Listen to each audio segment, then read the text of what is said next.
Razman Nasution gelagapan diajak Dennis Charissa lakukan ini saat malam hari. Perseteruan antara Dennis dengan Razman Nasution kini masih berlanjut. Diketahui, Dennis sempat melaporkan Razman atas dugaan pelecehan seksual. Tak itu saja, Dennis juga mengajak Claudia untuk ikut melaporkan Razman kembali ke polisi. Diketahui, Razman dituding juga melakukan pelecehan seksual pada Claudia. Nah, di tengah perseteruannya, tiba-tiba Dennis yang berada di klub malam menghubungi Razman Nasution. Hal itu terungkap melalui postingannya di Instagram pribadi Dennis Selasa 2 Agustus 2022. Saat itu Dennis mencoba menghubungi Razman melalui ponsel kerabatnya. Hal itu lantaran nomor ponsel Dennis sudah diblokir oleh Razman. Tak lama Razman Nasution pun menerima video call dari Dennis Charissa. Lantas Razman pun beri ucapan menohok untuk Dennis.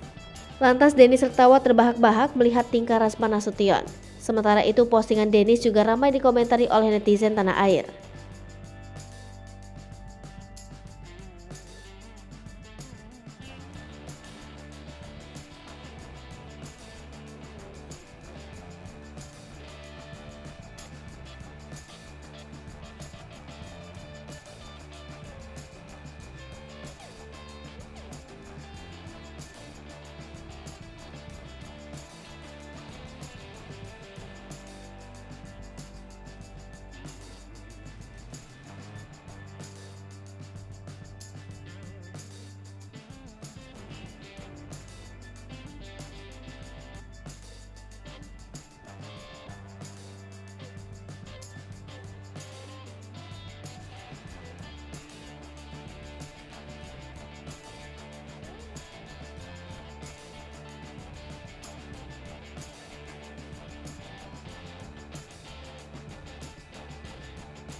Hai pemirsa Sri Popo TV, jangan lupa komen, like, dan subscribe, serta tonton terus berita-berita terupdate